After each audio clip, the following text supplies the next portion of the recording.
कुछ मुख्यमंत्री हैं वो कहते हैं कि उन्हें सेंटर से सहयोग नहीं मिलता। दक्षिण के भी कुछ मुख्यमंत्री हैं, आप भी मुख्यमंत्री रह चुके हैं, अब प्रधानमंत्री हैं पिछले 10 साल में। क्या कोऑपरेटिव फेडरलिज्म को लेकर आपके विचार बदल गए हैं जब आप मुख्यमंत्री थे और जब अभी आप प्रधानमंत्री हैं?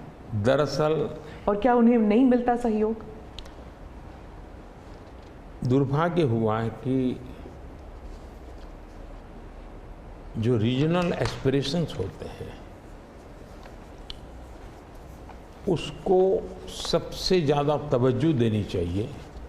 ये मेरी पार्टी की फिलॉसफी है।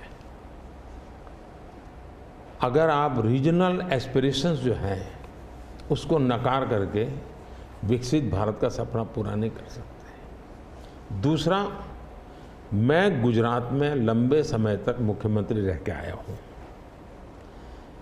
और मेरा सौभाग्य है कि देश में मैं पहला प्रधानमंत्री ऐसा हूँ कि जिसके पास राज्य के मुख्यमंत्री का इतना बड़ा अनुभव रहा है।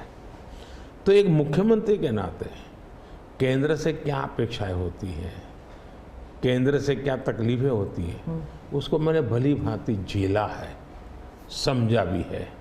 और इसलिए मैं कतई नहीं चाहूँगा कि मेरे देश का कोई राज्य, उसका उमंग उत्साह हो विकास का, उस पर कोई रुकावट पैदा हो। अगर रुकावट हटा सकता हूँ और उसमें मैं उनकी मदद कर सकता हूँ, वो भी मैं करने के लिए जाऊँ, क्योंकि मुझे देश बनाना है। दूसरा, मैं जब गुजरात था तब भी मेरा मंत्र था, यहाँ सरकार यूपीए की थी, तब भी मेरा मंत्र था भारत के विकास के लिए गुजरात का विकास। मैं गुजरात का विकास करूंगा, क्यों? क्योंकि मुझे मेरा देश का विकास करना है। हमारे देश में वातावरण बनना चाहिए। और हमने एस्पिरेशनल डिस्ट्रिक्ट की कल्पना की। हर राज्य में हमने कहा कि ये राज्य के पैरामीटर के बराबर है। भारत सरकार ने योजना बनाई, उसकी मदद की। सभी राज्य आज हमारे एस्पिरेशनल डिस्ट्रिक्ट में और एस्पिरेशनल ब्लॉक में मिल करके हम काम कर रहे हैं और बहुत अच्छे परिणाम नजर आ रहे हैं। अब आप कोरोना देखिए, मैंने इतनी बार चीफ मिनिस्टर से मीटिंग की, शायद 20-25 बार, और हर चीज़ में सब मिल कर के निर्णय करते थे। तो हम साथ मिल कर के चले तो हम कोरोना के जंग को जीतने में सफल हुए। और मैं पब्लिकली कहता हूँ कि कोरोना की लड़ाई में भारत की सफलता का कारण, मैं सभी राज्यों का भी उतना ही योगदान है, मैं रिकॉग्नाइज करता हूँ। और इसलिए मैंने हमेशा कहा है कि देश को आगे ले जाना है तो हमें कॉम्पिटिटिव कोऑपरेटिव फेडरलिज्म चाहिए।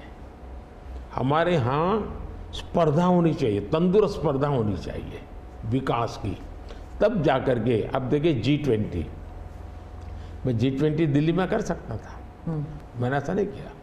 हिंदुस्तान के हर राज्य में G20 समिट किया, क्योंकि हर राज्य में G20 को सबसे ज़्यादा अवसर मिले, लोगों को उस राज्य को देखने का अवसर मिले, राज्य को अपना एक्सपोजर के लिए ग्लोबल प्लेटफॉर्म मिल जाए। क्यों? क्योंकि मैं चाहता हूँ मेरा देश का हर कोना मेरे लिए देश ही है।